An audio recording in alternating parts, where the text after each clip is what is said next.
Сборная России по футболу опустилась на 2 позиции в рейтинге FIFA, обновленная версия которого была опубликована на официальном сайте организации. Теперь подопечные Станислава Черчесова располагаются на 34-й позиции, пустив вперед сборные Турции и Алжира. Напомним, россияне в октябре проиграли шведам в товарищеском матче, а также сыграли в ничью с командами Турции и Венгрии в рамках групповой стадии Лиги наций. В группе лидеров изменений не произошло. Возглавляет рейтинг по-прежнему сборная Бельгии. На втором месте идут французы, на третьем – бразильцы. Далее располагаются сборные Англии и Португалии.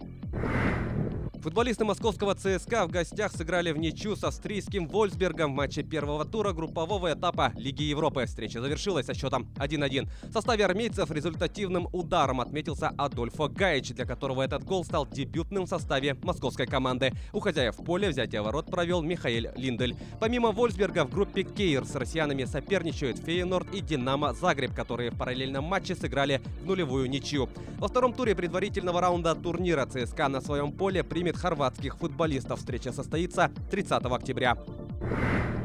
Не смогли добыть победу в еврокубковом матче и баскетболисты ЦСКА. Армейцы в гостевом матче пятого тура регулярного чемпионата Евролиги уступили сербской «Црвене Звезде». Игра завершилась со счетом 84-86. Самым результативным игроком встречи стал разыгрывающий хозяев площадки Джо Ллойд, набравший 31 очко. У россиян самым точным был Дэниел Хекет. На его счету 29 баллов. ЦСКА занимает 12 место в таблице чемпионата, одержав 2 победы в 5 матчах. В следующем туре армейцы на домашней арене сыграют с испанской Валенсией. Матч пройдет 29 октября.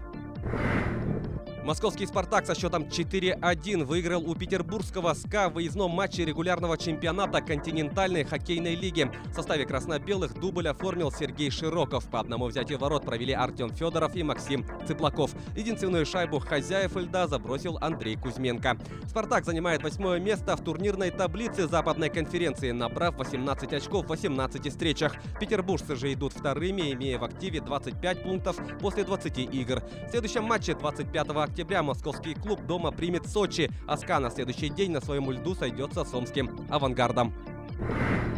Продолжаем тему хоккея. Российский форвард Денис Гурьянов продлил контракт с клубом Национальной хоккейной лиги «Даллас». Об этом сообщает ТАСС со ссылкой на пресс-службу команды. Согласно новому соглашению, заработная плата 23-летнего россиянина составит 5 миллионов 100 тысяч долларов США. В прошлом сезоне Гурьянов провел за «Даллас» 64 матча в рамках регулярного чемпионата лиги, забросив 20 шайб и сделав 9 ассистов. В плей-офф Кубка Стэнли он провел 27 встреч, в которых записал в свой актив 9 голов и 8 передач.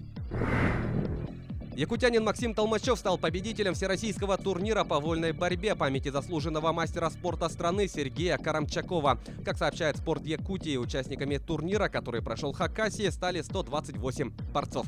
Толмачев, выступавший в весовой категории до 97 килограммов, провел на турнире 2 схватки. В полуфинале он со счетом 12-2 выиграл у тувинского спортсмена, а затем в схватке за золото победил представителя команды хозяев ковра со счетом 10-0. Напомним, Максим Толмачев является победителем международного турнира среди юниоров памяти Романа Дмитриева, призером мемориала Дмитрия Коркина, а также победителем и призером всероссийских турниров.